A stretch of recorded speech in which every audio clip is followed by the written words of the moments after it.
बांकेलाल और यक्ष कुमार।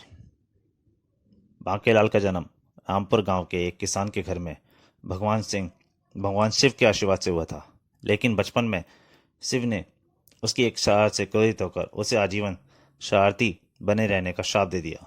और तब उसकी माँ ने शिव से क्षमा याचना की तो उन्होंने अपने श्राप में परिवर्तन कर दिया कि बांकेलाल शरारत करके किसी को हानि पहुंचाने की कोशिश करेगा तो उस व्यक्ति की हानि के बजाय उसको लाभ हो जाएगा और बांकेलाल को भी इसका थोड़ा सम्मान मिलेगा।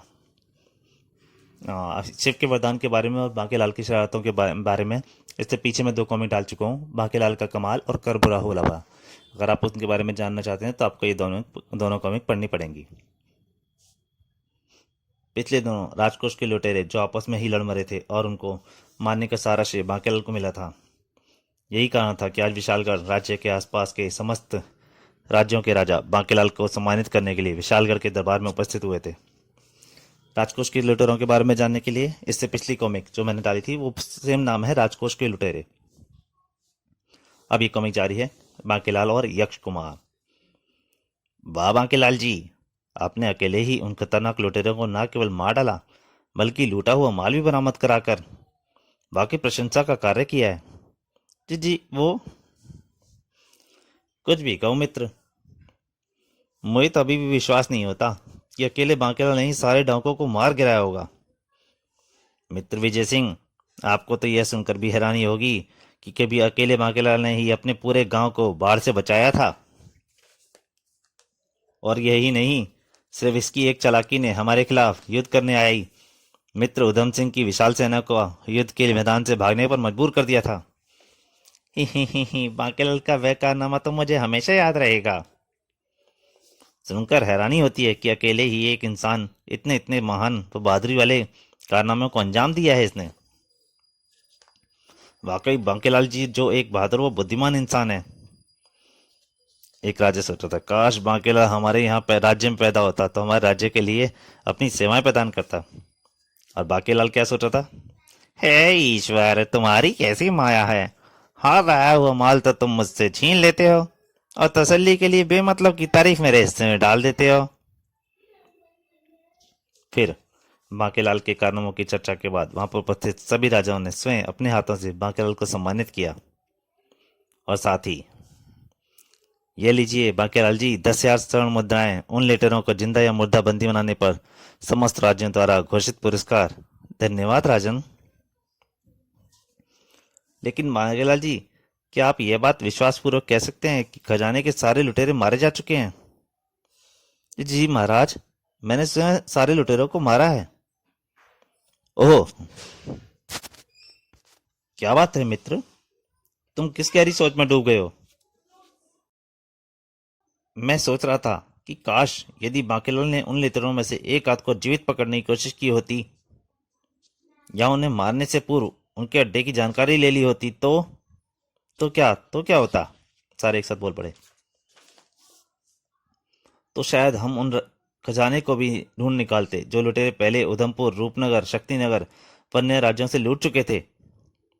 ओहो, बात तो आपकी ठीक ही लगती है, लेकिन अब किया ही क्या जा सकता है? हाँ, अब किया ही क्या जा सकता है, हमसे कोई भी तो उन लुटेरों के अड्डे के बारे में जानता नहीं है। मेरे ख्याल से तो हमें अपने अपने राज्य में ऐसे स्थानों की तलाश करनी चाहिए जहाँ की उन डाकुओं का अड्डा हो सकता था। हम्म, अब सिवाय इसके और कोई रास्ता भी नहीं है। इसी के साथ वह सभा समाप्त हो गई और फिर उस रात बांकेलाल की आंखों में नींद का नामोनिशान नहीं था। वाह बांकेलाल, लगता है तेरी किस्मत अभी पूरी तरह से सोई नहीं, क्योंकि अभी डाकुओं के अड्डे में एक विशाल खजाना सुरक्षित है और डाकुओं के उस अड्डे के बारे में सिर्फ तू जानता है। बेशक डाकू तुझे आंखों पर पट्टी बांध कर ले गए थे, लेकिन चूंकि तू एक बार उनके अड्डे में देख चुका है, अतः थोड़ी सी खोज करने पर तू उनके अड्डे पर पहुंच सकता है और फिर करोड़ों का खजाना तेरा होगा। मैंने आपको बताया कब बांध कर ले गए थे, किस तरह से ले गए थे, इसकी कहानी राजकोष के लुटेरे में। और करोड़ों का खजाना हासिल होते ही तेरी हैसियत किसी राजा महाराजा से कम ना होगी। और यह बात दिमाग में आते ही बांकेलाल की आंखें बुरी तरह चमकने लगीं। फिर उसने मन ही मन निर्णय लिया, मैं उस खजाने की खोज अवश्य करूंगा। और फिर दूसरे दिन सुबह होते ही बांकेलाल राजा विक्रम सिंह के पास पहुंचा। महाराज की जय हो। आओ आओ बांकेलाल, कहो सुबह सुबह ही हमारे पास आने का क्या कारण है? महाराज, रात मेरे मन में इच्छा जानी कि मैं देश प्रदेश का भ्रमण करूं, सो आपसे आज्ञा लेने चला आया। वाह, यह तो बड़ा ही नेक ख्याल आया तुम्हारे मन में। मैं अभी भी तुम्हारी यात्रा का प्रबंध करवाता हूँ। फिर राजा ने तुरंत ही अपने महामंत्री को बुलवाया। महामंत्री जी, बांकेलाल भ्रमण करना चाहते हैं, अतः इनकी यात्रा का प्रबंध राजा की ओर से किया जाए। जो आज्ञा महाराज। और फिर थोड़ी देर बाद सफर के लिए कुछ जरूरी सामान के साथ बांकेलाल खजाने की खोज में निकल पड़ा। वाह बांकेलाल, बन गया तेरा काम, तेरी ये यात्रा मुफ्त में होगी। ए प्रभु, जल्दी से मुझे उन डाकुओं के अड्डे तक पहुंचाने की राह दिखा। खजाना प्राप्त होते ही मैं तेरे मंदिर में रोज एक लोटा ताजा जल चढ़ाया करूंगा। बांकेलाल दिन में खाक छानता इधर उधर खजाने के लिए और रात को किसी सराय में जाकर आराम से सो जाता। और इसी तरह देश प्रदेश को भटक भटकते बांकेलाल एक दिन, उफ, लगता है आज मैं रास्ता भटक गया हूँ। अब मैं क्या करूँ? एक तो भूख के मारे जान निकली जा रही है और ऊपर शाम भी गिराई है। अगर जल्दी ही जंगल से बाहर ना निकला तो आज अवश्य किसी न किसी जानवर का शिकार बन जाऊंगा। मन में इसी तरह की बातें लिए बांकेलाल एक और बढ़ चला। तभी शिव को ब्याहने चले पालकी सजाए के। अरे, लोक संगीत, लगता है आसपास ही कोई बस्ती है जहां से गति गीत की आवाज आ रही है। बांकेलाल आवाज वाली दिशा में बढ़ा। सिगरी अबूती लगाए के हो। वाह, तो मेरा अनुमान सच था। अब रात में इसी बस्ती में काटूंगा और यही मेरी भूख प्यास का इंतजाम भी हो जाएगा। फिर वह बस्ती के बीचों बीच पहुंच गया। अरे भाई, तुम लगता है कोई परदेसी हो। जी हाँ, मैं एक मुसाफिर हूँ और रास्ता भटक जाने का आप लोगों के बीच में आ गया। डम डम। आप लोगों को उम्मीद करता हूँ कि आप लोग मुझे रात यहीं व्यतीत करने की इजाज़त देंगे। अवश्य मुसाफिर, आज बस्ती के सारे लोग मिलकर महाशिवरात्रि का उत्सव मना रहे हैं। तुम भी इस उत्सव में शामिल हो जाओ।